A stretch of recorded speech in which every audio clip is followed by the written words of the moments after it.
Welcome to the Marketing Automation Hustle podcast, where we break down the essential strategies of email marketing and automation to help e-commerce brands hyper-personalize their customer journey and increase sales on autopilot. So get ready to automate your marketing like a pro with Caitlin Hutchinson.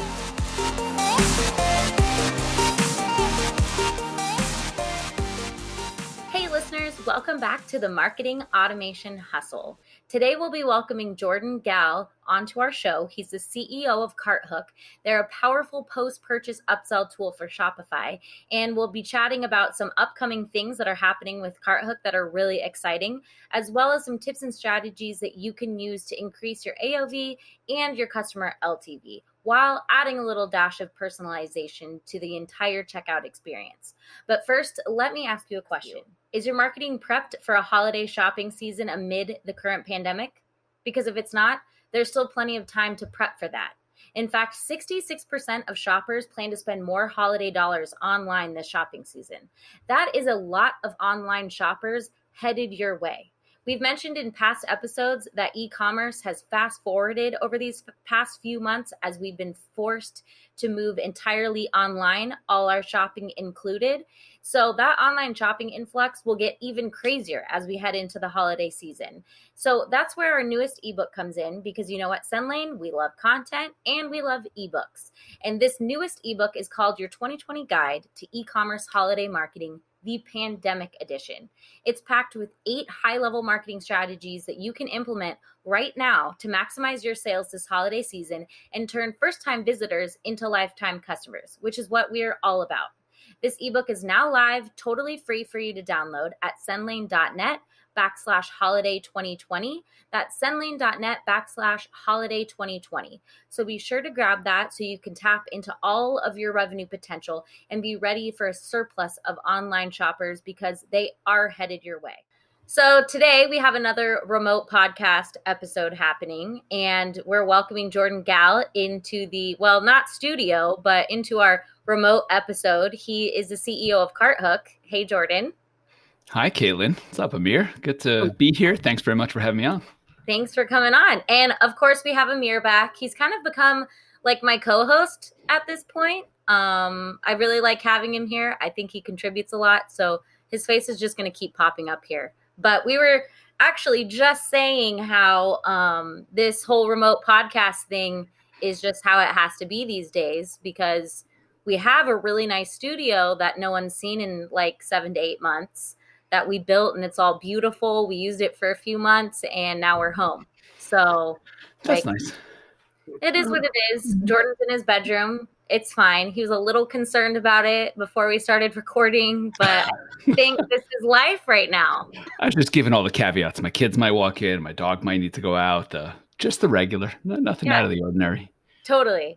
So Jordan, I know a lot about Carthook, and Amir knows a lot about Carthook, but for people listening, have no idea what it is. Can you just kick it off with a little background on yourself and then maybe jump into how this even came to be a thing? Sure thing. So like Caitlin mentioned, I'm the CEO and founder at Carthook. And what we do is allow Shopify merchants to make post-purchase offers. And what that means is we allow the merchant to make additional offers between the checkout page and the thank you page. And what that does is allow the shopper to very easily accept those offers because they don't need to re-enter their payment info. And it also allows the merchant to make very relevant offers because they're based on what the shopper is buying in the checkout page. And that has really worked. It's made a very big impact for a lot of merchants. So this is all... Yeah, sorry. No, all you, Amir. Go for it. Well, it's just been probably a wild ride for you for this last year, huh? It has been it's been more tumultuous than expected. The whole experience of the company. We actually started off as an abandoned cart app. Then we launched the checkout product with the upsells. Then Shopify got mad at us. Then we made up with Shopify. And now we're right in the middle of a transition.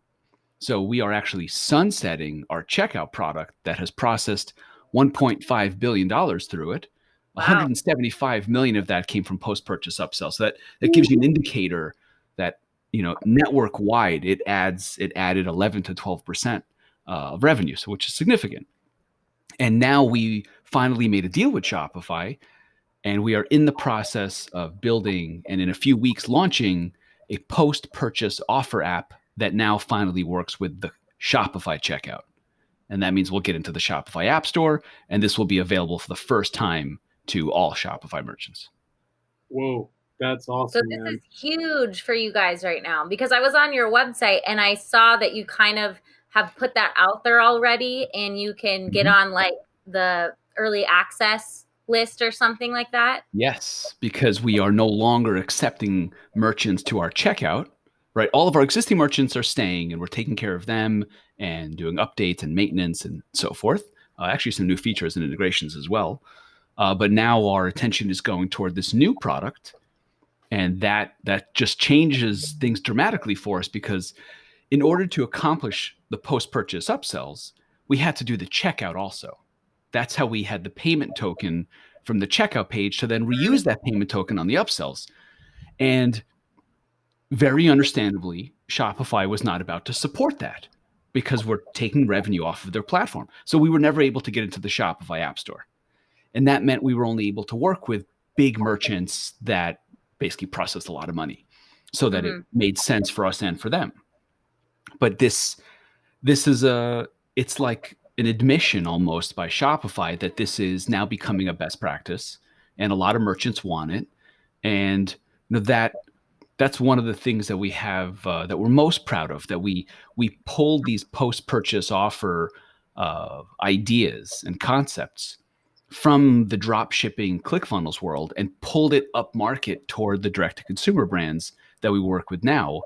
And that effort, that arc over the 4-year span of the checkout product, that was like our biggest job. How do we knew it was going to be a best practice, because it's one of these things very similar to cart abandonment.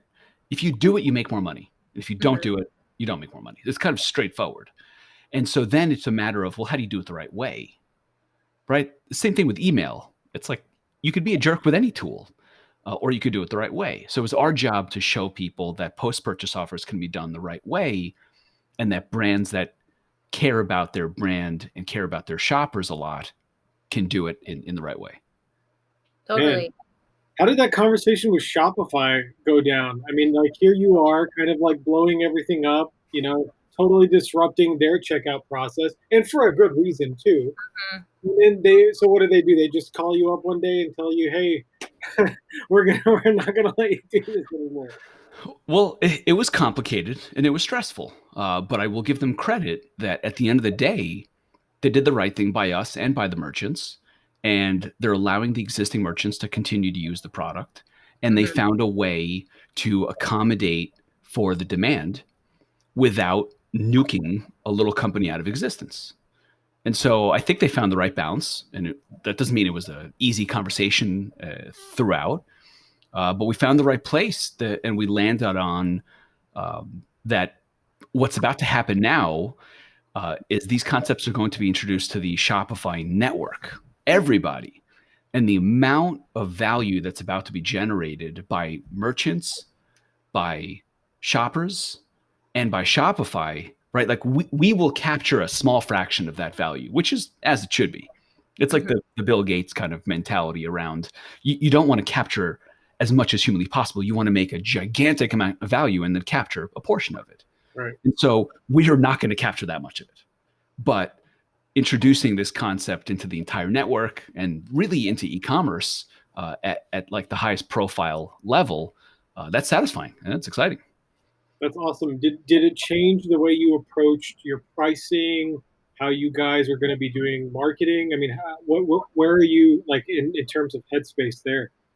It completely changes it, because we found ourselves in a spot because we weren't allowed into the App Store, and because replacing the checkout is not an easy thing. It was pretty obvious. Well, I wish it was obvious earlier. It took us a lot of pain to come to the conclusion that this is not a quantity game, that we were just never going to get to 10,000 merchants. And so what we did is actually, on speaking on the software side as opposed to the e-commerce side, we made a really tough decision that ended up working out for us really well. So back in July of 2019, we made the decision to cut off all of our free trials. So at that point in time, we were getting 300 to 400 free trials a month for a $300 a month product.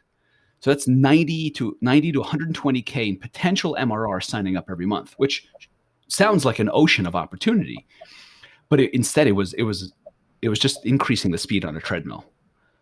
It was so much work because so many of those merchants weren't a good fit for the software and for us that it was exhausting, and our churn was 10% a month, and it was unhealthy.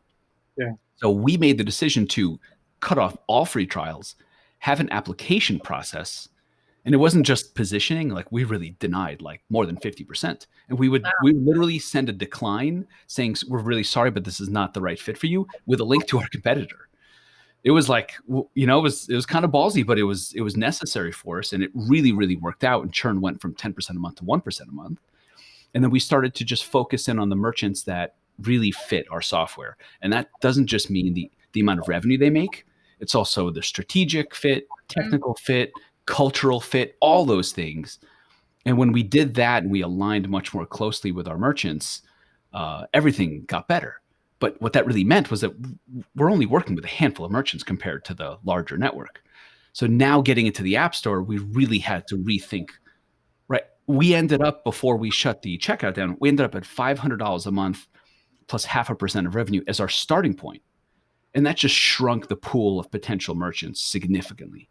And now we're just so excited to like democratize it, just make pricing much more accessible and make the setup process like an hour as opposed to, 3 weeks. Sometimes it'd be 3 months. That's awesome. So like all the in-store data so is it going to be like a really smooth, do you have to have an onboarding process, or is it just going to be like, hey, this is the app, you install it, you're good to go? Yeah, it's self-serve, really not much explanation needed. It's built directly into the Shopify dashboard, right? So the way people are used to with apps. There's no payment processing switch. It works with Shopify payments and all the other payment providers. You don't have to switch up your tracking. You don't have to switch up any integrations. It's just a completely different world.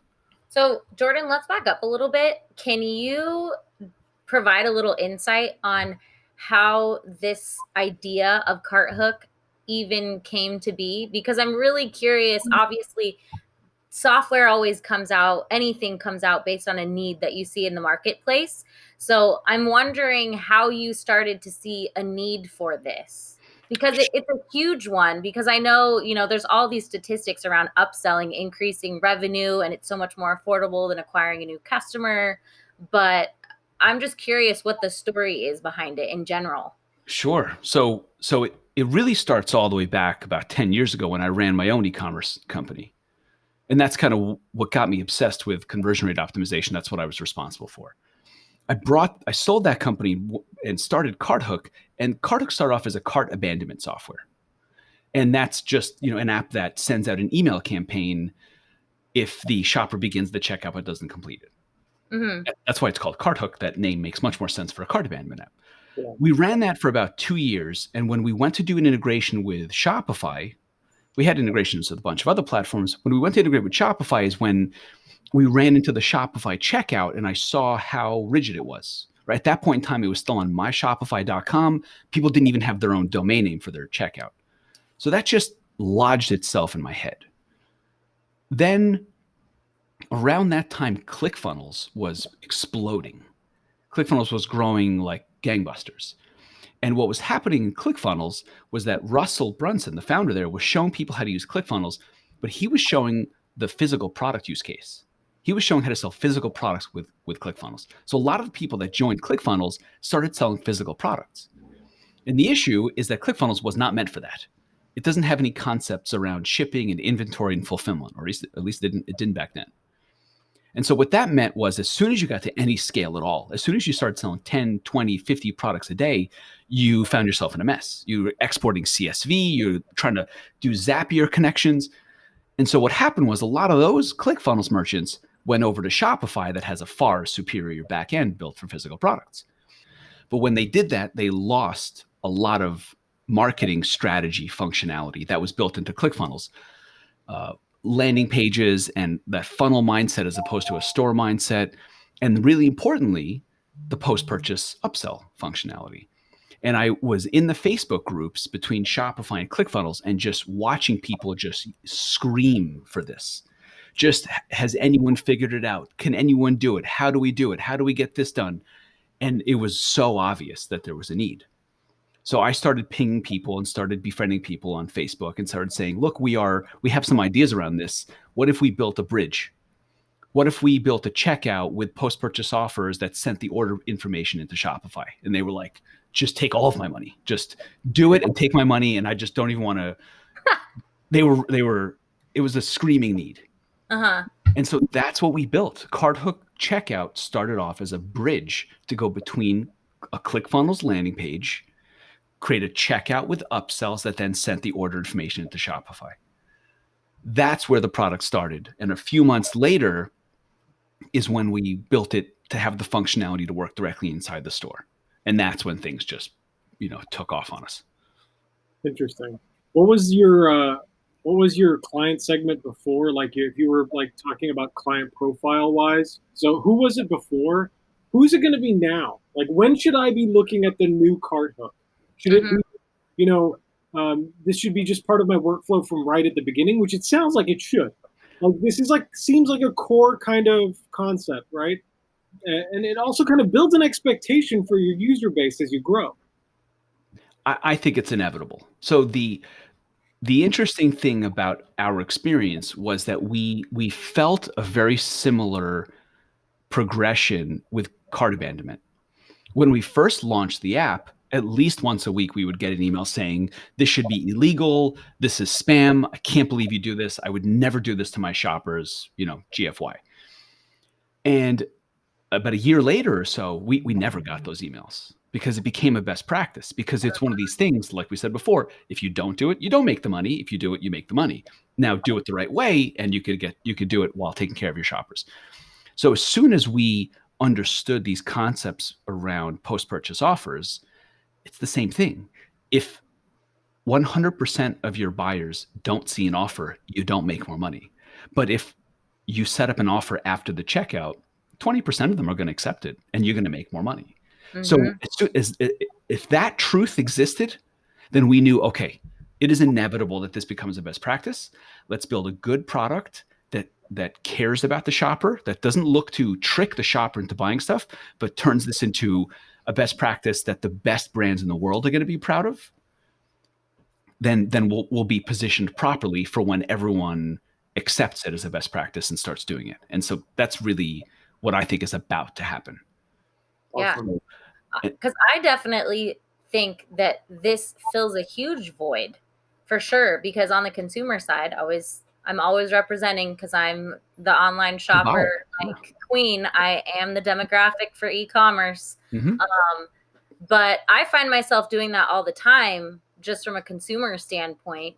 And it's things I would never buy if it wasn't put in front of my face, especially when it's things that it's not that big of an ask. I mean, I guess it depends on what your products are.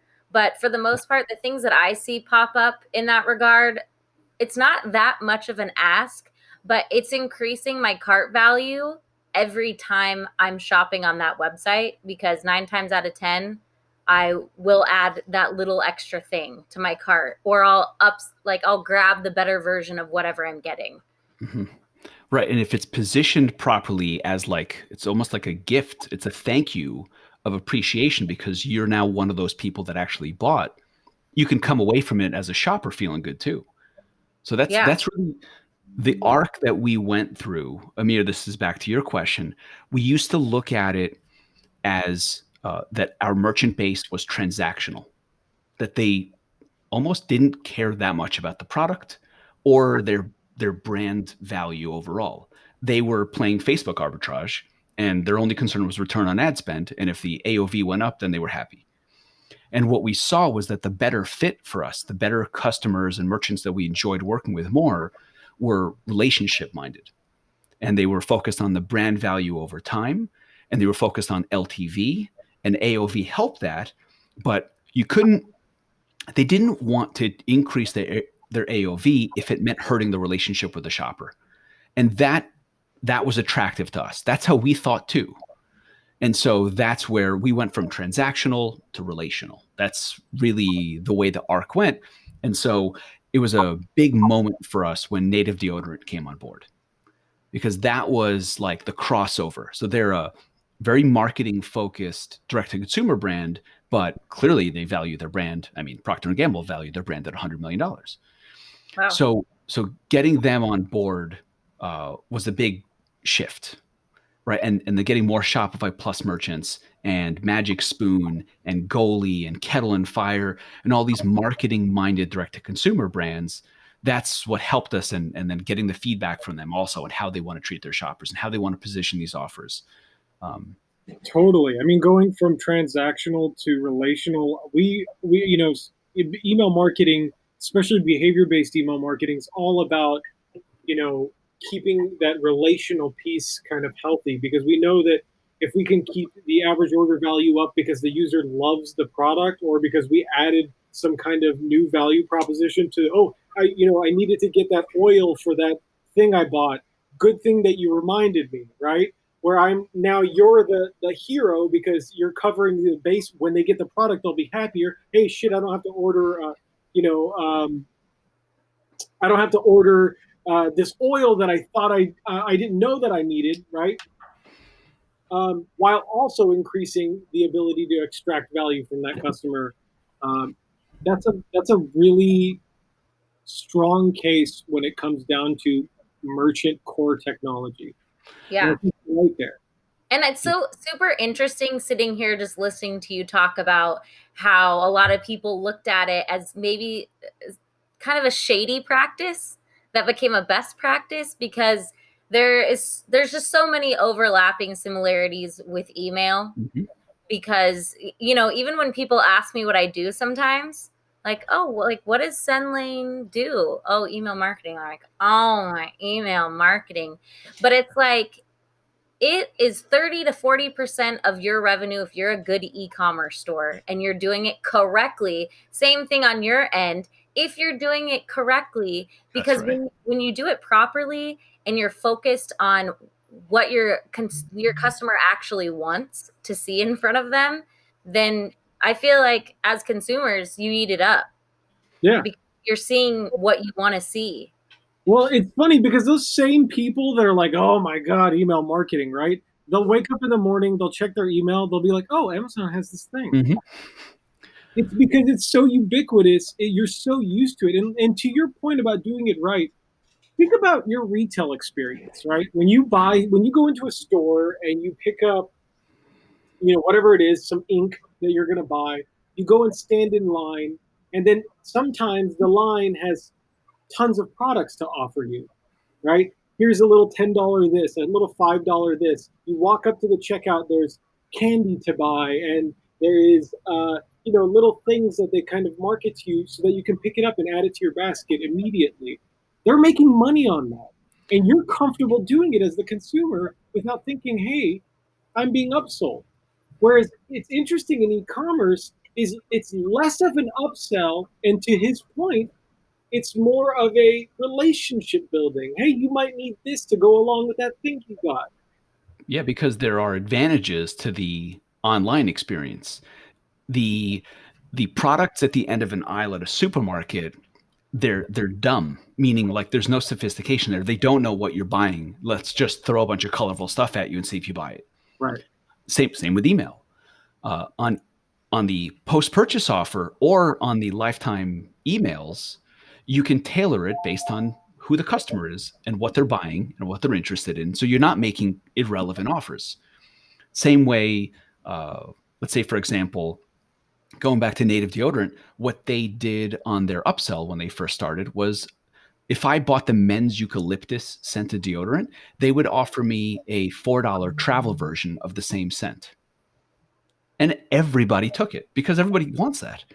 And it wasn't a big commitment, and it was actually valuable. Now I put that in my travel case back when airplanes were a thing, and now I don't have to bring that larger one. So that was perfect. You can't do that in a supermarket aisle.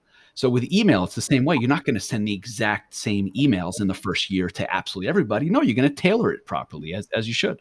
Right. So how does CartHook do that?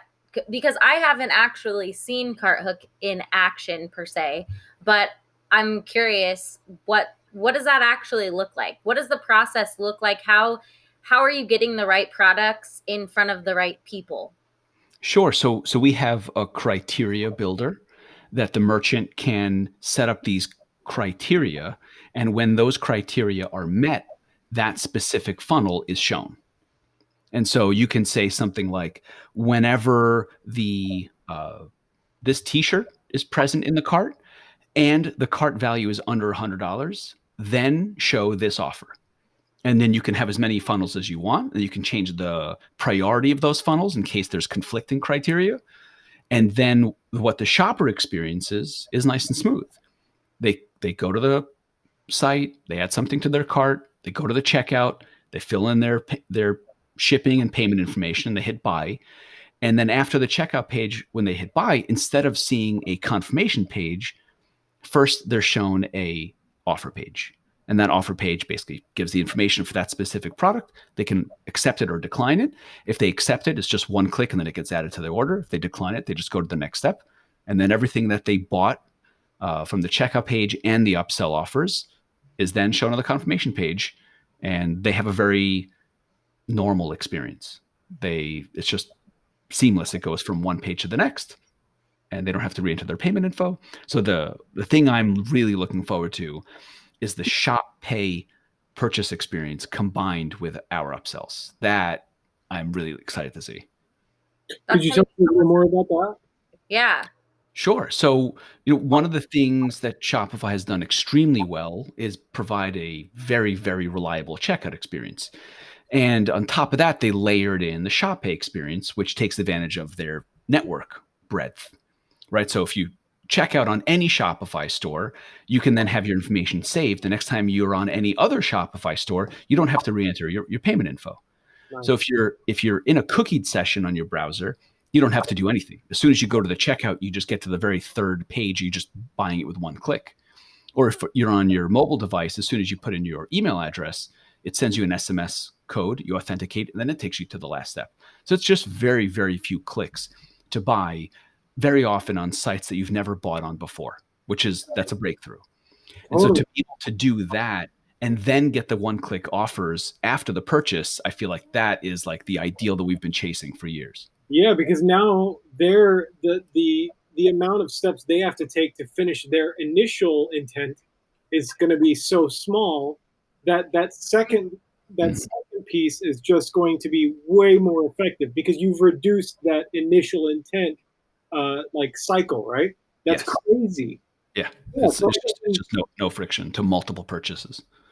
Yeah, so if you're just a small merchant just getting started, like this is something that you really should be doing ASAP. Get your buyers doing this as fast as possible. Yeah. When do they get access? So we are in a beta right now with a handful of merchants, making sure everything is ready to go because we are launching it just in time for Black Friday. So that's a lot of stress on the merchant side and on the software side. But it will be up and launched by the end of this month. We're in October right now. So by the end of October, it'll be available to everybody. Shopify is going to make a big announcement when they're ready to do so. And it'll be ourselves and a handful of other apps that are able to do it. It won't be, that wide of a set of options. And then we will vie for merchants' attention. And I think it'll become very, very popular over the first 6 months. That's awesome, dude.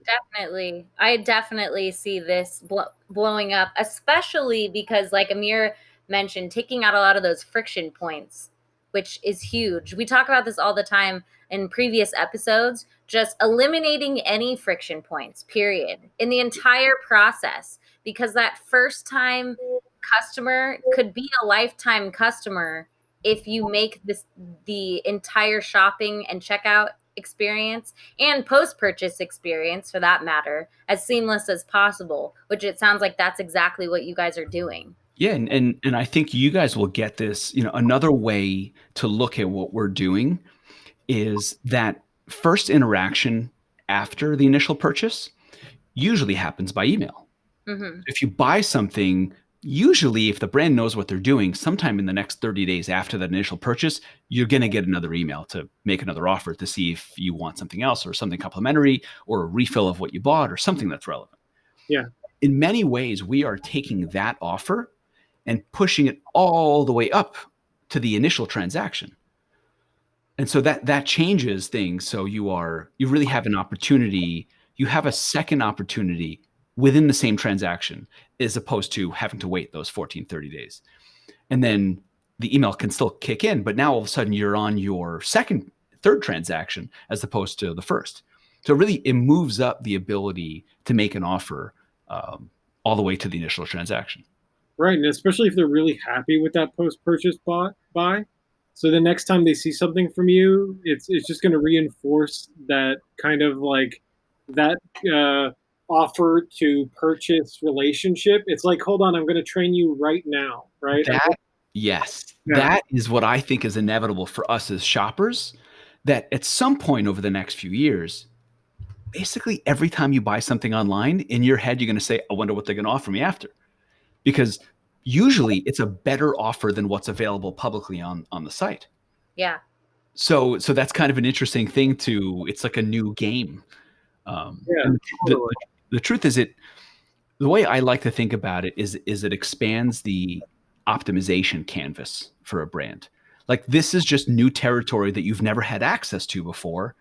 And now you have access to it. And it's not just a random piece of the funnel. This is only pertaining to the people who have just bought. So it's the absolute best audience possible. Yeah. And so what merchants do there becomes very interesting. Native, at some point, they switched. Instead of revenue optimization, they use the post-purchase space to introduce a new product line. And so everyone knows them for their deodorant, and they just launched a toothpaste category. And so what they did was they offered a free toothpaste as a gift in the post-purchase. So it's free. You're not even paying anything. So of course everyone took it. And all of a sudden people who know them for their deodorant are now getting their toothpaste and getting a try there. Oh, that's interesting. So Right. like still do the action of physical, like you click the button, right? But I love that, right? It's not just a free thing I'm throwing in there. You're asking for the free thing. Yes. I'm And you're getting it. Here, and then maybe like a week later, I send you an email about subscribing to my monthly toothpaste, that you tried or something for the last 2 weeks, right? That's right. That's right. Yeah, that's creates so many opportunities to touch to have an interaction with the client that's outside of the Amazon style, right? Where it's add to basket, checkout, we're done. Mhm. You're also, not only are you giving yourself an opportunity to make sales, increase your average order value, but you're also kind of making a different experience for that user. I love that free bit because that's an experience based action, less than an upsell even, right? That's right. You're not looking to extract revenue there, but it does play a role in your larger strategy. If you think about companies that have subscriptions as core to their strategy, think about a shaving brand. So they might be selling you the razor, but they really want you on subscription, either for the razor or for their accessories like shaving cream. And so take, for example, if a shopper buys a razor and then you could upsell them, but make it free, your shaving gel. And then a week, 2 weeks, 3 weeks later, over email, you make the offer to subscribe to the shaving gel if you liked it. So it plays into the experience and the strategy together. And this is what we talked about before. There are ways to do this the right way that your shoppers come away from it feeling great. And that's what we encourage. That's kind of what we built our product. A lot of our features are based on that. We have limitations on the number of offers you can do after the sale. We have limitations on the copy that you can write on the CTA, right? You can't say add to cart when really you're buying. So we've really geared everything in the product toward the great shopper experience, and we think that's better off for the merchant too. Awesome. I mean, anybody listening to this should, come November, you need to be doing this. Yeah. So let's say that come November, I want to do this. How long does it take for me to get spun up? So it used to take a while because replacing the checkout was your payment process, your integrations, your tracking, and that's just all gone now. It works directly with the Shopify checkout. So our aim is that people start making additional revenue the same day they sign up. I mean, I've been playing with the app over the past few weeks. You can legitimately get fully set up in 20, 30 minutes and be live. So this really, the hurdles don't exist. You just jump in and make a funnel, set the criteria, add offers, and then publish. It's That is huge. Yeah, it's a relief. It's a relief, honestly. It used to be a ton of work to get people onboarded, and now it's just a lot smoother. Well, you got Shopify on your side, so which is a lot better than not being on their side. Yeah, that's what I was going to say initially when Amir and I were talking about this. Like, you don't want Shopify against you. That's for sure. So it's awesome to hear that you're working with them now, and it's going to be an even easier experience for everyone. And also super interesting, Amir, when one of you mentioned Amazon, but I was just thinking, I had an episode a while back that was kind of all about just, you know, a lot of brands are like, well, e-commerce is this big, Amazon's this big behemoth. Like, how do I compete with Amazon? And this is just a piece of that pie of exactly how you not even compete, because it's not really even a competition at that point. Because I think Amazon is always going to exist and be there, and it's great, and we all use it. But there's something about us that craves that personalized experience. And obviously, especially as a marketer, I think we see it and notice it more and appreciate it. I know I get emails or offers and things, and I'm almost kind of congratulating brands for doing something extra or going the extra mile or giving me that extra offer. But I am finding myself just personally leaning towards brands that are off of Amazon because I really enjoy how good the experience is. It's made online shopping better because we don't have that retail experience anymore, that interaction with people, especially now. Like, it's never going to be the same. We've fast forwarded 5 years in e-commerce in a matter of like 8 months. Mm-hmm. So I think a tool like yours is an essential thing to add on to give some sort of personal feel to the online shopping experience, because we're never going back to what retail was. It's still going to be there, but it's all going to be transitioned to online now for the most part. Yeah, but we're still human, and we still crave that relationship, even with a brand. Yeah, and exactly.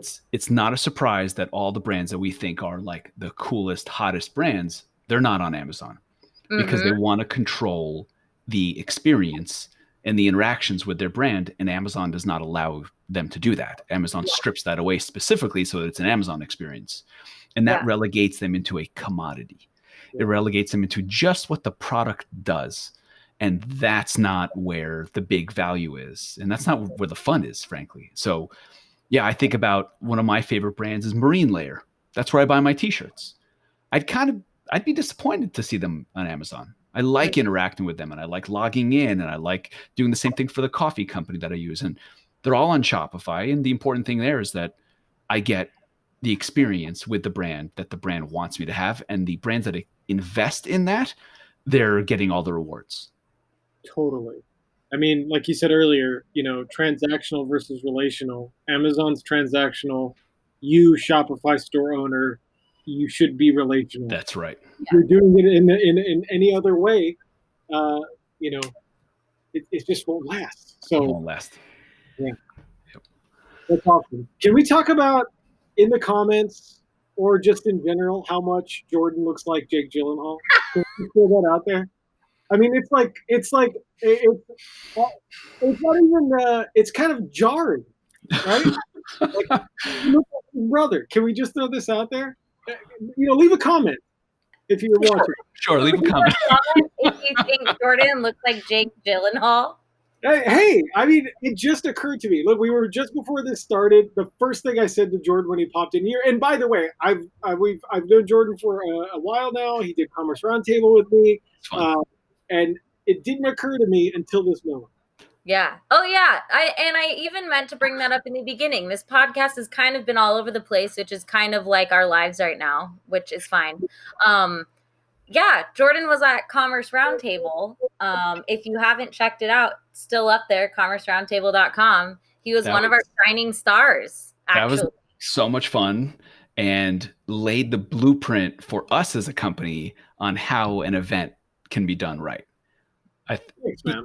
Wow, thank you. From the experience being there, as well as the strategy behind, like, well, where should we put our money? Should we put it into like a big, crazy conference and get hundreds of people there? Or should we create great content also instead? Yeah, we loved it. Hopefully we can do it again sometime in the next year, decade. We had plans. Like, there were plans. You'll notice it said like season 1. We had every intention to do a season 2, but it's like a Netflix show that got canceled. Yeah. No season 2. Cool. It would be cool if we could do it remotely somehow, but it wouldn't have the same feel. We were going to do health and wellness as the next topic. Yep. Yeah. That was going to be that's cool. a good topic. But I'm glad that you enjoyed it because, you know, we were definitely figuring it out as we went, as we always do, which I add to every episode that we're on when we talk about new strategies or new tools. I think a lot of times things can sound a little bit intimidating, but when you find really great platforms that fit your business, like you were just mentioning, and teams that can really work with you, you can get a lot of support to get things implemented. If you find the right tools and you hire the right people, getting all of this stuff set up, whether it's up with Carthook or with Sendlane or another tool, I think, like you mentioned, it should kind of be fun. Like, this is a fun thing to mess around with even and see what happens, because the statistics behind it are huge. Oh, you know, Sendlane approached the way that, like, this entire year has been so focused on feature and the platform itself. And we've always approached, hey, how can we bring enterprise level tools to help small businesses and mid-sized businesses grow, right? Anybody listening to this, to play off Caitlin's point here, you know, as Jordan said, it's democratized now. So you don't need to be a big, $50 million a year brand to use upsells. You should be doing this today. Well, November. Yeah, soon. It's not very different for software companies. You also want to be relational. You want to have a personality. You want to take care of people. You want to be proud of how you take care of your staff. All of it's connected. And when you bump into a company like Sendlane or Carthook, you immediately get some personality. And I look for that. That's how we buy software, the same way that we buy products or who we rent our office from. Yep. Yeah, makes life better. That's also why I just have found such a passion myself in just branding and brand personality and brand experience, because it's so everything. So I love that this is just another piece of that overall customer experience, which I think is huge. That's been key basically this year. I think everyone is realizing that e-commerce has fast forwarded. So this is really the year to get yourself in gear. Not to make any rhymes right now, but it's the year to get in gear. Don't be an also-ran. If you're this is your first company. Look, I have a friend, Adam, high school buddy, never expected it. He started a Shopify store a year and a half ago, 5,000 orders a month. He's killing it. He's making more money than he's ever made. If Adam's listening to this, I'm not trying to diss you, bud. You've done great in life in general, but over the last 2 years, you've done an amazing job. Good job, Adam. No, seriously, it's because he's not scared to say, okay, you know what? These finer points of being a merchant online is accessible to me too. Mm-hmm. And that's what we're talking about here, right? So like Jordan said, Carthook, November, you either do it and make the money or you don't make the money. And let's be serious. You want to make the money. You want to make the money. Especially when it's the easy money. And Jordan, you said November. Yeah, right? new customer acquisition in November. Yeah. Yeah, it'll be available by the end of October. And so just in time for November and getting geared up for Black Friday and holidays and so on. Yeah. Awesome. Excellent Yes. timing. So that actually leads me to what I wanted to wrap up the podcast with, guys. But Jordan, before I exit everyone, I want to make sure I give everybody an opportunity to find out how they can learn more about Carthook or how to get added to whatever your early access exclusive list is that I saw. Yes, if depending on the timing, if you go to carthook.com, you'll either see the ability to sign up for our early access list where you'll get an inside view and some like fun surprises between now and the time we launch. Or if you go to carthook.com after we launch, you'll see a shiny new website and all the information about the product and the pricing, and then the link out to the Shopify App Store. Which I love a shiny new website. That's exciting. It's so exciting. The only issue with it is as soon as you see the new design, you hate your existing website so much that you can't wait for the new thing to launch. Yeah. So I guess this will be the beginning of Sendlane's PR. We're working on similar things. And Jimmy and I laugh all the time. We're like, wow, we thought that we were doing a good job until we saw this new thing. And now we keep calling it ye old Sendlane. Hey, it's progress. Because it looks like it's like medieval at this point. But that's awesome. So you just did the reveal, Caitlin.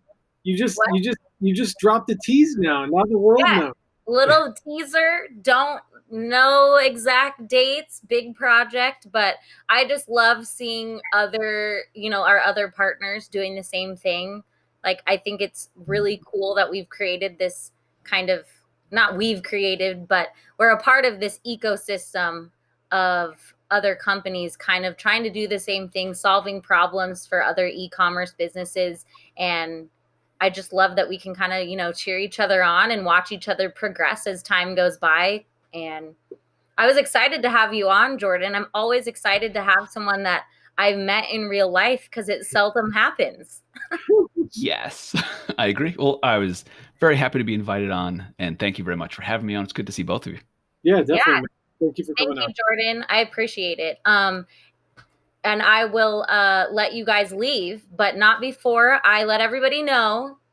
Like Jordan said, this is a great time to be adding Carthook onto what you're doing for the upcoming holiday shopping season. There's going to be a surplus of online shoppers because of the current pandemic.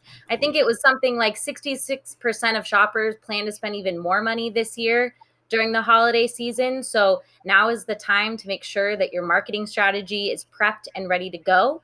And as I mentioned in the intro to this podcast, we just launched a new ebook because, at Sendlane, we love content, we love ebooks, and it is all about 2020. It's your 2020 guide to e-commerce holiday marketing. But this year, it's the pandemic edition because this holiday shopping season is going to look a little different. It's going to be a little crazy. So the reason we're putting this ebook out there is so you are fully prepared for what lies ahead. And all of these new customers, new visitors that you'll be acquiring this holiday season, they will stick with you and become a lifetime customer. So you can learn how to do that by grabbing our ebook at sendlane.net/holiday 2020. That's sendlane.net/holiday 2020. Thanks again, guys, for hopping on the podcast. Appreciate having both of you. And you're dismissed, guys. It's 5 o'clock. See ya. Almost 5. 9 minutes to 5. Close enough. Thank you, Jordan. I really appreciate you coming on. Thank you. Good to see you both. Yep. All right. We'll chat you guys later.